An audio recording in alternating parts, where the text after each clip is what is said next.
What's up, Barnhill family? Welcome back to the channel. Yo. So, Nick, Kevin Holland's return to the octagon was not without controversy. This was a very strange turn of events. I said when this fight first got announced, look, Kyle Daukaus might not be the guy. He might not be the right guy for Kevin Holland to try to come back and show his improved skill set. 8 submission victories and 10 wins, and a very good and very strong grappler. That seems to be the Achilles heel for Kevin Holland, and it actually proved to be. But that headbutt just threw a really strange set of circumstances into motion, and Dan Miragliotta himself didn't even really know what to do. He had to consult with the commission and with Herb Dean, and then Sean Shelby got involved, and it was a whole discussion, literally up until Bruce Buffer read the results, and I think he had to be told the results or reminded of the results in the octagon by Dan afterwards. This all was very confusing. Holland rightly called for the rematch after the fight. I don't know if he wants that rematch right now. I saw enough out of Kyle Daukaus to say my prediction of him winning was probably a pretty decent prediction. Yeah, that was a good call. And I think you're right. You know, you got the younger brother of a stud heavyweight that's coming out. And I have to imagine that they get a lot of rounds on the mats together. Yeah. And when you're with the smaller, younger brother, or, you know, you're just like the least athletic of the bunch, you tend to have to work very, very hard. So when I saw the skills that he possessed as far as the grappling and the stand-up grappling, I was like, oh, God, this doesn't look great for Kevin. And what you said about the rematch is so right. You know, Kevin kind of got exposed against Derek Brunson, and we started to realize, okay, maybe he doesn't have near the grappling that people might think that he has or say that he has. And that goes Kevin's not the only one in the sport that has worse grappling than maybe is led on. A lot of people, you know, say they're grapplers or say they're jiu-jitsu black belts, but there's a big difference in their black belt and some of the other black belts in the UFC. 100%. Yeah. And Kyle Daukaus, I mean, he looks like a legit, you know, high-level grappler. And, you know, he was winning every minute of that fight. Yeah. And Kevin is an entertainer. He's playing. He's talking to DC, saying, I'm doing pretty good, right? Like, kind of joking. And I get that. And I'm all for entertainment. I understand that MMA is a sport and sports are entertainment. We're here to enjoy the show. But you got to be doing something a little bit more than getting held up against the fence to start, you know, wanting props and start making jokes and stuff like this. This is still a fight. This is your career we're talking about.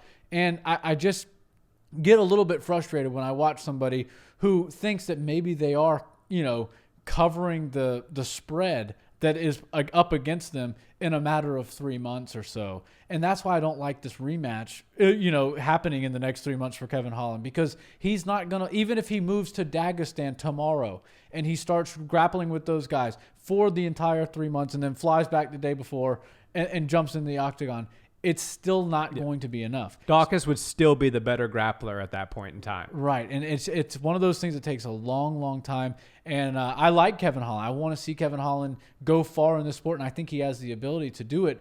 But, you know, maybe we shouldn't see him go against another wrestler with an 80% submission rate and stuff like that. So, yeah, props to Daukaus. It was an interesting, controversial end. Everybody knows, including Kevin Holland, that Daukaus was winning that fight, technically won the fight. He got a tap out of the man, out of Kevin Holland. So I think we will see it again, but I can't imagine the results are going to be much different. Yeah, my concern was, obviously Kevin Holland got flash knocked out, but his toughness was almost his undoing in this fight, which almost cost him a loss on his record, because had he, you know, just stayed on the ground after that accidental headbutt had happened, and I think he initiated the circumstance that caused that. He was lunging forward with a couple of straight punches. If he had just stayed on the ground, Dan would have separated it for a second. They would have determined whether or not he was able to continue, and they would have either allowed him to continue, probably starting back on the feet, or they would have just called it a no contest at that point in time.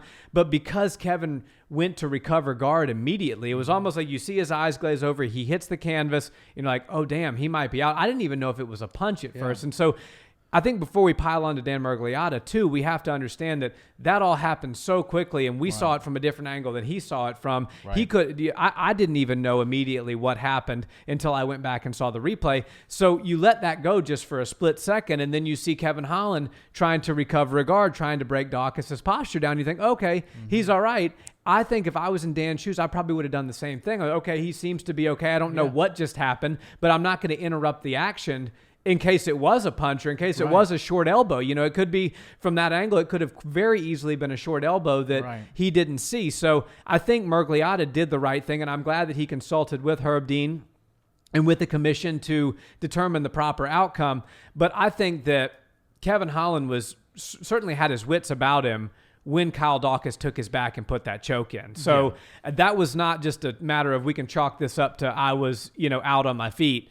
You were defending, and then you got your guard passed, you got your back taken, and you got a choke set in. So he's still got a lot to work on, and you're absolutely right. And I will never in a million years question somebody's black belt or question somebody who puts a black belt on somebody. But I think we do need to make the distinction between what an MMA black belt is and what a true Gracie Jiu-Jitsu or Brazilian Jiu-Jitsu black belt is that competes regularly, that is in the gym training Jiu-Jitsu all of the time.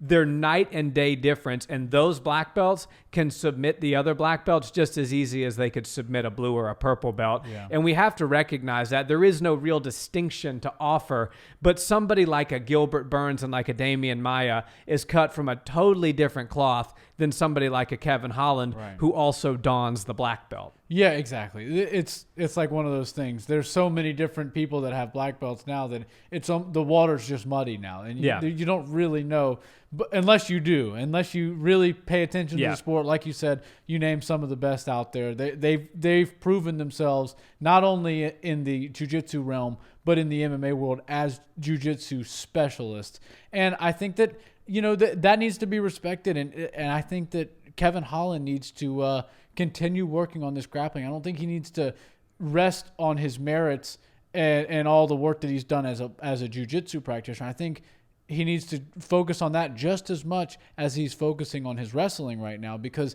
some of the defense for the submission attempts that Daukaus was throwing up were not near black belt level defenses, and really you shouldn't be in those positions at all if you are a legitimate black belt that is fighting in the UFC.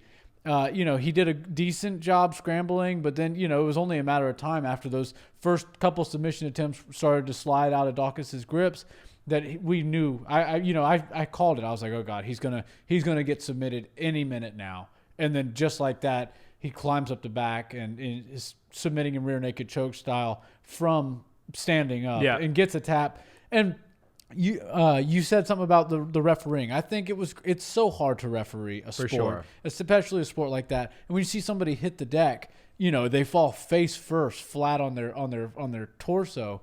It's very strange because humans don't like to do that. We like to catch ourselves if we start to fall forward, even more so than we like to catch ourselves falling backwards.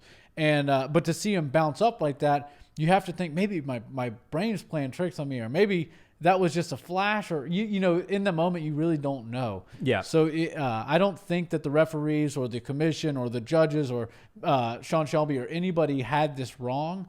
I just think that the situation that happened that ended up causing the fight to be a no contest wasn't what finished the fight. And if it's going to continue, then we've got to go with what actually finishes the fight. If it goes to the end of the round, then we can call it, maybe say, okay, he's not mentally fit. He did make it to the end of the round, but now he's not safe. But it seems like he bounced right back up and was defending himself intelligently, or as well as he knew how to, and then got finished. So I would have probably liked to see Daukaus get the win on here because he actually performed so well. But I don't think he's going to have any problem being a main or co-main or, on the top slot of another card with Kevin Holland very soon, a guy that he just beat and kind of made easy work of.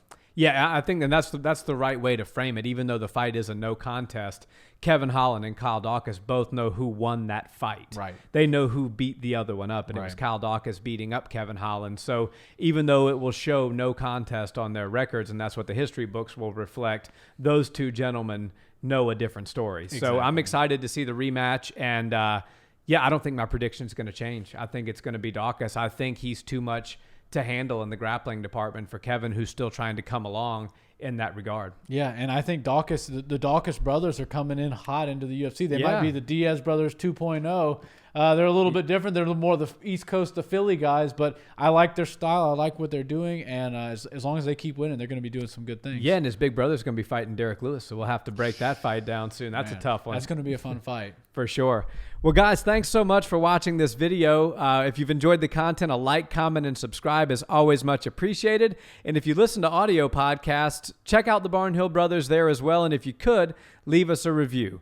Until the next video, guys, we hope that you have a wonderful day. Peace.